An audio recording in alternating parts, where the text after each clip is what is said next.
Hello বন্ধুরা, good morning. Welcome to my channel Priyanka's lifestyle. তো তোমরা সবাই কেমন আছো? আশা করি তোমরা সবাই ভালো আছো আর আমিও ভালো আছি।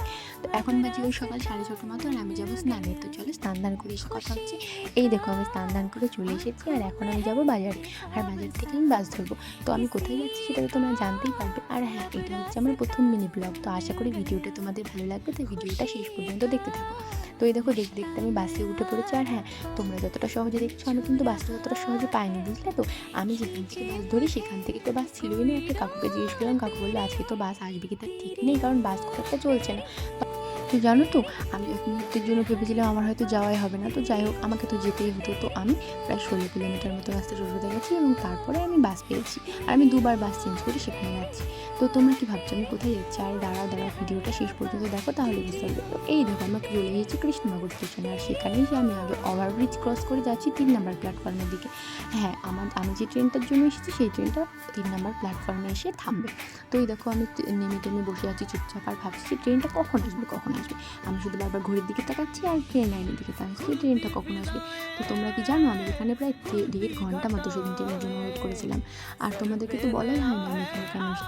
তোমরা কি ভাবছো আমার বাড়ি থেকে প্রায় 115 কিলোমিটার মতো দূর কৃষ্ণনগরে আমি হঠাৎ কেন এসেছি? আমার কোনো কাজ আছে? আরে না গো না। আসল কথা, আজকে প্রায় 3 মাস পর আমার বর বাড়ি আসছে। তো ও তো চাকরি সূত্রে বাইরে থাকে। তো বাড়ি আসতে যখন আমি যাই, আমি একটু ওকে নিয়ে আসি, তাহলে আমাদের দুজনের দেখাটাও হয়ে যাবে আর আমাদের খুব সুন্দর একটা মুহূর্ত কাটানো হয়ে যাবে। তো এই দেখো বসে থাকতে থাকতে ট্রেনটা চলে এসেছে। আর তোমাদেরকে কি বলবো, যে যখন ট্রেনটা আসছিলো আমার হার্টবিট এত বেড়ে গেছিলো আর আমি এত এক্সাইটেড হয়ে গেছিলাম। এটা হয়তো যাদের বর কিংবা কাছের মানুষটা বাইরে থাকে তারা যখন বাড়ি এসে তারা আমার সাথে রিলেট করতে পারবে, তাই না? তো আমি তো ট্রেনের দিকে তাকিয়ে আছি আর আমি এতটা এক্সাইটেড হয়ে গেছিলাম যে আমি ওকে দেখতেই পাচ্ছিলাম না। তো ও তো আমাকে বললো ও নাকি আমাকে আগে থেকেই দেখতে পেয়েছে, ও যখন ট্রেনের মধ্যে ছিল তখন থেকেই আমাকে দেখতে পেয়েছে। কিন্তু বিশ্বাস করো, আমি কিন্তু 2 চোখ দিয়ে ওকে খুঁজছি, কিন্তু আমি ওকে ঠিকভাবে দেখতে পাইনি। তো যাই হোক, অবশ্যই ট্রেনটা চলে এলো আর আমার তো এত আনন্দ হচ্ছিলো তোমাদেরকে কি বলবো। তো এই দেখো ও ট্রেন থেকে নেমে পড়েছে, আর নেমে টেমে আমার সামনেও চলে এসেছে। साजन साजन तेरी दुल्हन तुझको पुकारे आजा, आकर मेरे हाथों में मेहंदी तू ही रचा जा, साजन साजन तेरी।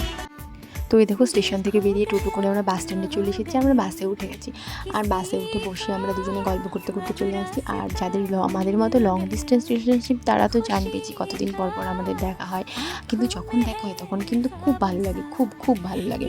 সেটা হয়তো যাদের প্রত্যেক দিন দেখা হচ্ছে তারা সেটা ফিল করতে পারবে না। তো যাই হোক, দেখো আমরা বাড়ি যাচ্ছি। আর বাড়িতে জানো তো আমাদের প্রায় 7:30 মতো বেজে গেছিলো। তো এই দেখো বাড়ি যাচ্ছি, আর আমি ভাবছি যখন আমি নিতে যাচ্ছিলাম তখন টাইমটা কাটছিল না, আর এখন দেখো তো টাইমটা কত তাড়াতাড়ি চলে যাচ্ছে। আর দেখো ওর নামার টাইমও চলে এসেছে।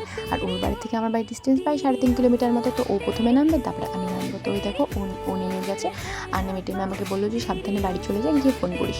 তো এই দেখো ও নেমে গেল, আর এবার আমিও প্রায় 2 মিনিট মতন পরে আমিও নেমে যাবো। তো যাই হোক, আজকের মিনি ব্লগটা এটুকু পর্যন্ত। ভিডিওটা তোমাদের কেমন লাগলো অবশ্যই কমেন্ট করে জানাবে। আর এটা যেহেতু আমার প্রথম মিনি ব্লগ, তো আশা করি তোমাদের ভালো লাগবে। তো আজকের মতো এইটুকুই, টাটা, থ্যাংক ইউ।